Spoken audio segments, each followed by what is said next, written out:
ಈ ರೀತಿ ಮಾಡಿದರೆ ಸೊಳ್ಳೆಗಳು ನಿಮ್ಮ ಮನೆ ಒಳಗೆ ಬರೋದೇ ಇಲ್ಲ. ಈ ಬೇಸಿಗೆಯಲ್ಲಂತೂ ಸೊಳ್ಳೆ ಕಾಟ ತುಂಬಾ ಜಾಸ್ತಿ. ಸ್ವಲ್ಪ ಕಿಟಕಿ ಬಾಗಿಲು ತೆರೆಯೋ ಹಾಗಿಲ್ಲ, ಬಾಗಿಲು ತೆರೆಯೋ ಹಾಗಿಲ್ಲ, ಸೊಳ್ಳೆಗಳು ದಾಳಿ ಮಾಡೇ ಬಿಡ್ತವೆ. ಮನೆ ಒಳಗೆ ಎಂಟ್ರಿ ಕೊಟ್ಟರೆ ಸಾಕು, ನಮಗೆಲ್ಲರಿಗೂ ಸಿಕ್ಕಾಪಟ್ಟೆ ಕಾಟ ಕೊಡ್ಲಿಕ್ಕೆ ಸ್ಟಾರ್ಟ್ ಮಾಡುತ್ತೆ. ಈ ಸೊಳ್ಳೆಗಳು ಬರೀ ಕಚ್ಚಿದ್ರೆ ಪರವಾಗಿಲ್ಲ, ಆದರೆ ಅದರಿಂದ ಎಷ್ಟೊಂದು ಕಾಯಿಲೆಗಳು ಬರುತ್ತೆ, ಅದನ್ನು ನಾವು ಅನುಭವಿಸ್ಬೇಕಾಗತ್ತೆ. ಸೊಳ್ಳೆಗಳ ಕಾಟ ಅಂತ ಹೇಳಿ ನಾವು ಕಾಯಿಲ್ಗಳನ್ನು, ಮಾಸ್ಕಿಟೋ ಸ್ಪ್ರೇ ಬಾಟಲ್ಗಳನ್ನು, ಇನ್ನಿತರ ಮಾಸ್ಕಿಟೋ ಕಿಲ್ಲರ್ಸನ್ನು ನಾವು ಉಪಯೋಗಿಸಿದ್ರೆ ಅದರಿಂದ ನಮ್ಮ ಹೆಲ್ತಿಗೆ ತುಂಬಾ ಕೆಟ್ಟ ಪರಿಣಾಮ ಉಂಟಾಗಬಹುದು. ಇದಕ್ಕೆ ಅಂತಲೇ ನಾನೊಂದು ದೇಸಿ ಪವರ್ಫುಲ್ ಆದಂಥ ರೆಮಿಡಿ ಹೇಳ್ತೀನಿ. ಇದರಿಂದ ಯಾವುದೇ ಸೈಡ್ ಎಫೆಕ್ಟ್ ಇಲ್ಲ. ಇದು ಎಷ್ಟು ಚೆನ್ನಾಗಿ ಕೆಲಸ ಮಾಡುತ್ತೆ ಅಂದರೆ ಸೊಳ್ಳೆಗಳು ಮನೆ ಒಳಗೆ ಬರೋದೇ ಇಲ್ಲ, ಕಚ್ಚೋ ಮಾತೇ ಇಲ್ಲ. ಇದು ಎಷ್ಟು ಪವರ್ಫುಲ್ ಅಂದರೆ ಇದನ್ನು ತಯಾರಿ ಮಾಡೋದು ಕೂಡ ತುಂಬಾ ಈಸಿ. ನಾನಂತೂ ನಮ್ಮ ಮನೇಲಿ ಇದನ್ನೇ ಯೂಸ್ ಮಾಡೋದು. ಇದು ಸೊಳ್ಳೆಗಳ ಮೇಲೆ ಎಷ್ಟು ಪರಿಣಾಮ ಬೀರುತ್ತೆ ಅಂದರೆ ಸೊಳ್ಳೆಗಳು ಮನೆಯಿಂದ ದೂರ ಓಡೋಗ್ತವೆ, ಅಷ್ಟು ಚೆನ್ನಾಗಿ ಇದು ಕೆಲಸ ಮಾಡುತ್ತೆ. ಬನ್ನಿ ಹಾಗಾದರೆ ಒಂದು ಒಳ್ಳೆ ಸೊಳ್ಳೆ ಓಡಿಸುವಂತಹ ರೆಮಿಡಿ ಹೇಳ್ತೀನಿ. ಅದಕ್ಕೂ ಮೊದಲು hello friends, welcome to Geetha Samsara Sante. ಯಾರು ನನ್ನ ಚಾನಲ್ನ ಇನ್ನೂ ಸಬ್ಸ್ಕ್ರೈಬ್ ಮಾಡ್ಕೊಂಡಿಲ್ಲ, ಪ್ಲೀಸ್ ಇವಾಗಲೇ ನನ್ನ ಚಾನಲ್ನ ಸಬ್ಸ್ಕ್ರೈಬ್ ಮಾಡ್ಕೊಳ್ಳಿ.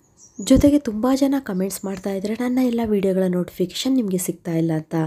ನೀವು ಸಬ್ಸ್ಕ್ರೈಬ್ ಮಾಡ್ಕೊಳ್ಳೋ ಜೊತೆಗೆ ಪಕ್ಕದಲ್ಲಿ ಒಂದು ಬೆಲ್ ಐಕನ್ ಇರುತ್ತೆ, ಅದನ್ನು ಪ್ರೆಸ್ ಮಾಡಿ. ನಿಮಗೆ ಫ್ರೀಯಾಗಿ ನನ್ನ ಎಲ್ಲ ವೀಡಿಯೋಗಳ ನೋಟಿಫಿಕೇಷನ್ ಫಸ್ಟೇ ತಲುಪತ್ತೆ. ಇವಾಗ ವಿಡಿಯೋ ಸ್ಟಾರ್ಟ್ ಮಾಡೋಣ ಬನ್ನಿ. ಇಲ್ಲಿ ಯಾವ ಪದಾರ್ಥಗಳನ್ನು ಯೂಸ್ ಮಾಡಿದ್ದೀನಿ ಅನ್ನೋದನ್ನು ನೀವು ಕರೆಕ್ಟಾಗಿ ನೋಡ್ಕೊಳ್ಳಿ. ಇವಾಗ ನಾನಿಲ್ಲಿ 2 ಸ್ಪೂನ್ ಆಗುವಷ್ಟು ಟೀ ಪೌಡ್ರನ್ನ ಯೂಸ್ ಮಾಡ್ತಾ ಇದ್ದೀನಿ. ನೀವು ಡೈಲಿ ಟೀ ಮಾಡಲಿಕ್ಕೆ ಯಾವ ಟೀ ಪೌಡ್ರನ್ನ ಯೂಸ್ ಮಾಡ್ತಿದ್ದೀರೋ ಅದನ್ನೇ ತಗೊಳ್ಳಿ. ನೋಡಿ, ಸೊಳ್ಳೆಗಳ ಕಾಟಕ್ಕೆ ಈ ಟೀ ಪೌಡರ್ ಇದೆಯಲ್ಲ ತುಂಬ ಚೆನ್ನಾಗಿ ಕೆಲಸ ಮಾಡುತ್ತೆ. ಹಾಗಾಗಿ ನಾನಿಲ್ಲಿ 2 ಟೀ ಸ್ಪೂನ್ ಟೀ ಪೌಡರ್ ತೊಗೊಂಡಿದ್ದೀನಿ. ನೋಡಿ, ನಾವಿಲ್ಲಿ ತೆಗೆದುಕೊಂಡ ಪದಾರ್ಥಗಳೆಲ್ಲ ಕರೆಕ್ಟಾದ ಪ್ರಮಾಣದಲ್ಲಿರಬೇಕು, ಆವಾಗ ಸೊಳ್ಳೆಗಳು ಓಡಿಸ್ಲಿಕ್ಕೆ ಒಂದು ಒಳ್ಳೆಯ ರೆಮಿಡಿ ಆಗುತ್ತೆ. ಫ್ರೆಂಡ್ಸ್, ನೆಕ್ಸ್ಟ್ ನಾವಿಲ್ಲಿ ಶುಂಠಿ ತೊಗೊಳ್ಳೋಣ. ಶುಂಠಿ ಅಂತೂ ಗೊತ್ತೇ ಇದೆ ನಮ್ಮ ಆರೋಗ್ಯಕ್ಕೆ ಎಷ್ಟು ಒಳ್ಳೆಯದು ಅಂತ ಹೇಳಿ. Carbohydrate, vitamin C, zinc, potassium, ಅದಲ್ಲದೆ ಆ್ಯಂಟಿ ಆಕ್ಸಿಡೆಂಟ್ ಕೂಡ ಇದೆ. ಇವೆಲ್ಲವೂ ನಮ್ಮ ಆರೋಗ್ಯಕ್ಕೆ ಎಷ್ಟು ಒಳ್ಳೆಯದು, ಅದೇ ರೀತಿ ಸೊಳ್ಳೆಗಳಿಗಂತೂ ಇದರ ಸ್ಮೆಲ್ ಅಂದರೆ ಆಗೋದಿಲ್ಲ. ಹಾಗಾಗಿ ಸೊಳ್ಳೆಗಳಿಗೆ ವಿರುದ್ಧವಾದಂಥ ಪದಾರ್ಥಗಳನ್ನೇ ನಾನು ತೊಗೊಳ್ತಾ ಇದ್ದೀನಿ. ನೋಡಿ, ಈ ಥರ ನೀವು ಶುಂಠಿಯ ಸಿಪ್ಪೆಯನ್ನು ತೆಗೆದು ಚಿಕ್ಕ ಚಿಕ್ಕ ಪೀಸ್ಗಳಾಗಿ ಹೆಚ್ಕೊಳ್ಬೇಕು. ಶುಂಠಿಯನ್ನು ಜಜ್ಜೋಕೆ ಮಾತ್ರ ಹೋಗಬೇಡಿ. ನೋಡಿ, ಈ ಥರ ಚಿಕ್ಕ ಪೀಸ್ಗಳಾಗಿ ನೀವು ಹೆಚ್ಕೊಳ್ಬೇಕು. ನಾನಿಲ್ಲಿ 1 ಇಂಚು ಆಗುವಷ್ಟು ಶುಂಠಿನ ತೊಗೊಂಡಿದ್ದೀನಿ. ಸೊಳ್ಳೆಗಳನ್ನು ಓಡಿಸ್ಲಿಕ್ಕೆ ಮನೇಲೇ ನಾವು ಈ ರೀತಿ ಮನೆಮದ್ದು ಮಾಡಿದ್ರೆ ಯಾವುದೇ ರೀತಿಯ ಸೈಡ್ ಎಫೆಕ್ಟ್ ಇರೋದಿಲ್ಲ ಫ್ರೆಂಡ್ಸ್. ನೆಕ್ಸ್ಟ್ ನಾವು ಬೆಳ್ಳುಳ್ಳಿ ತೊಗೊಳ್ಳೋಣ. ನಾನಿಲ್ಲಿ 4 ಎಸಳು ಬೆಳ್ಳುಳ್ಳಿ ತೊಗೊಂಡಿದ್ದೀನಿ.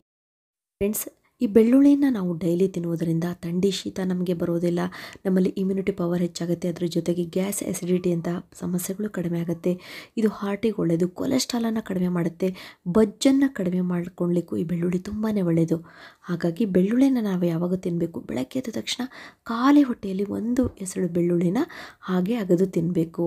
ಒಂದು ವೇಳೆ ಬೆಳ್ಳುಳ್ಳಿ ತಿಂದಾಗ ಬಾಯಿ ವಾಸನೆ ಅಂತ ಆದರೆ ಅದ್ರ ಜೊತೆಗೆ 1 ಲವಂಗವನ್ನು ತಗೊಳ್ಳಿ, ಅದು ಕೂಡ ನಮ್ಮ ಹೆಲ್ತಿಗೆ ತುಂಬಾ ಒಳ್ಳೆಯದು. ಅದೇ ರೀತಿ ಈ ಬೆಳ್ಳುಳ್ಳಿಯ ಕಟು ವಾಸನೆ ಸೊಳ್ಳೆಗಳಿಗೆ ಆಗೋದೇ ಇಲ್ಲ. ಈ ಬೆಳ್ಳುಳ್ಳಿ ವಾಸನೆ ಬಂತು ಅಂದರೆ ಸೊಳ್ಳೆಗಳು ಎಷ್ಟೋ ದೂರ ಓಡೋಗ್ಬಿಡ್ತವೆ, ಅದು ಹತ್ತಿರ ಬರೋದೇ ಇಲ್ಲ, ಅಷ್ಟು ಚೆನ್ನಾಗಿ ಕೆಲಸ ಮಾಡುತ್ತೆ ಈ ಬೆಳ್ಳುಳ್ಳಿ. ಇವಾಗ ಫ್ರೆಂಡ್ಸ್, ನಾವು ಶುಂಠಿ ಮತ್ತು ಬೆಳ್ಳುಳ್ಳಿನ ಟೀ ಪೌಡ್ರಿಗೆ ಹಾಕಿ ಸ್ವಲ್ಪ ಚೆನ್ನಾಗಿ ಮಿಕ್ಸ್ ಮಾಡ್ಕೊಳ್ಳೋಣ. ಇವಾಗ ಒಂದು ಸೂಪರ್ ಆಗಿರುವ ಇಂಗ್ರೀಡಿಯೆಂಟ್ಸನ್ನು ಇದಕ್ಕೆ ಆ್ಯಡ್ ಮಾಡಬೇಕು. ಅದು ಯಾವುದು ಅಂತ ಅಂದರೆ ಅರಿಶಿಣದ ಪೌಡರ್. ಈ ಅರಿಶಿಣದ ಪುಡಿ ಕೂಡ ಒಂದು ಸುವಾಸನೆಯನ್ನು ಬೀರುತ್ತೆ.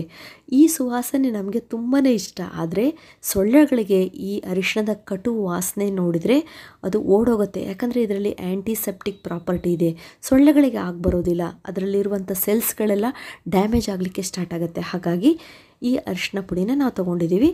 ಇವಾಗ ನೀವು ನೋಡ್ತಿದ್ರಲ್ಲ, ಇದಕ್ಕೆ ನಾನು ಬೇವಿನ ಎಣ್ಣೆಯನ್ನು ಸೇರಿಸ್ಕೊಳ್ತಾ ಇದ್ದೀನಿ, ಕಹಿಬೇವಿನ ಎಣ್ಣೆ.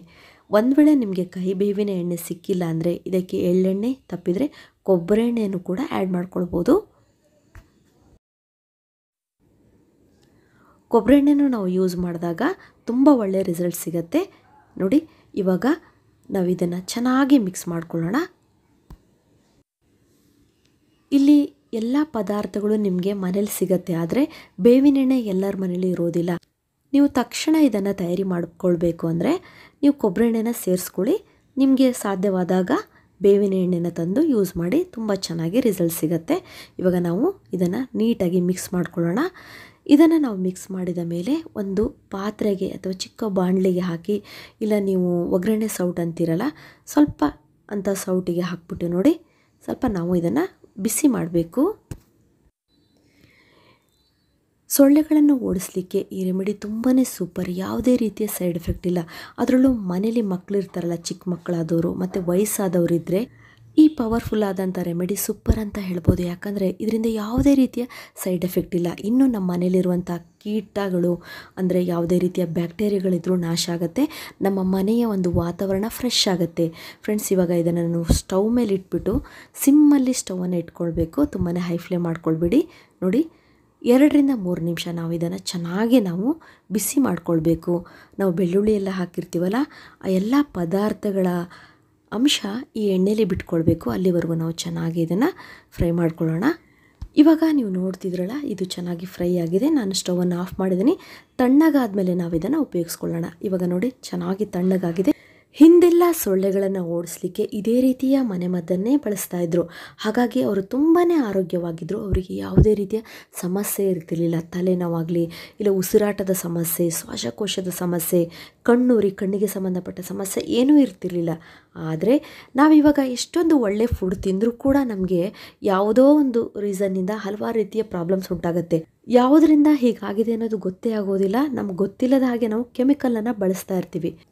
ಆದಷ್ಟು ನಾವು ಅವುಗಳಿಂದ ದೂರ ಇರೋದು ತುಂಬಾ ಒಳ್ಳೆಯದು. ಇವಾಗ ನೀವು ನೋಡ್ತಿದ್ರಲ್ಲ, ನಾವು ತಯಾರಿಸಿದಂಥ ಆಯಿಲನ್ನು ಈ ರೀತಿ ದೀಪಗಳಿಗೆ ಹಾಕ್ಕೊಳ್ಳೋಣ. ನಾನಿಲ್ಲಿ ಫಸ್ಟು ಬತ್ತಿಯನ್ನು ಹಾಕಿದ್ದೀನಿ ನೋಡಿ ದೀಪಕ್ಕೆ.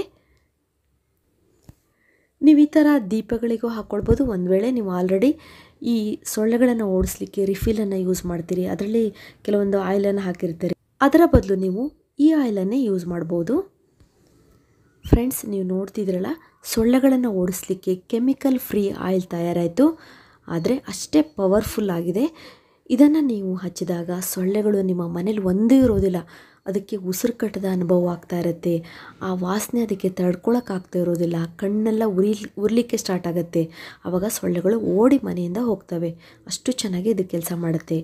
ಈ ದೀಪವನ್ನು ನೀವು ಯಾವಾಗ ಹಚ್ಚಬೇಕು ಅಂದರೆ ನೋಡಿ, ನಾನಿಲ್ಲಿ ಕಿಟಕಿ ಹತ್ರ ಇಡ್ತಾ ಇದ್ದೀನಿ. ಸೊಳ್ಳೆಗಳು ಯಾವ ಪ್ಲೇಸಲ್ಲಿ ಬರ್ತಾ ಇದೆಯೋ ಆ ಜಾಗದಲ್ಲಿ ನೀವು ಇಡಬೇಕು. ಸಾಧಾರಣವಾಗಿ ಸೊಳ್ಳೆಗಳು 6 ಗಂಟೆ 6:30 ಟೈಮಿಗೆ ಬರುತ್ತಲ್ಲ, ಆ ಟೈಮಲ್ಲಿ, ಸಂಜೆ ಟೈಮಲ್ಲಿ ನೀವು ಈ ದೀಪವನ್ನು ಈ ರೀತಿ ಹಚ್ಚಿ ಮನೆಯ ಬಾಗಿಲ ಹತ್ರ ಕಿಟಕಿ ಇದ್ದರೆ ಅಲ್ಲಿ ಇಡಬೇಕು. ಮತ್ತು ರೂಮಲ್ಲಿ ಎಲ್ಲಾದರೂ ಸೊಳ್ಳೆ ಬರ್ತಾಯಿದ್ರೆ ರೂಮಲ್ಲಿ, ಹಾಲಲ್ಲಿ, ಆಯಾ ಪ್ಲೇಸಲ್ಲಿ ಇಡ್ತಾ ಬಂದರೆ ಸೊಳ್ಳೆಗಳು ಮನೆಗೆ ಎಂಟ್ರಿ ಕೊಡೋದೇ ಇಲ್ಲ. ನೋಡಿದ್ರಲ್ಲ ಫ್ರೆಂಡ್ಸ್, ಈ ನ್ಯಾಚುರಲ್ ಆಯಿಲ್ ದೀಪ ಸೊಳ್ಳೆಗಳನ್ನು ಓಡಿಸುತ್ತೆ, ನಮಗೊಂದು ಒಳ್ಳೆ ಹೆಲ್ತ್ ಬೆನಿಫಿಟ್ಸನ್ನು ಕೊಡುತ್ತೆ. ಇದುವರೆಗೂ ನನ್ನ ವಿಡಿಯೋ ನೋಡೋದಕ್ಕೆ ನಿಮಗೆಲ್ಲರಿಗೂ ಧನ್ಯವಾದಗಳು. ನಿಮ್ಮ ಅನಿಸಿಕೆಗಳನ್ನು ಕಮೆಂಟ್ಸ್ ಮೂಲಕ ತಿಳಿಸಿ. ಮತ್ತೆ ಭೇಟಿಯಾಗೋಣ ಹೊಸದೊಂದು ವಿಡಿಯೋದೊಂದಿಗೆ. Till then be happy, take care, bye.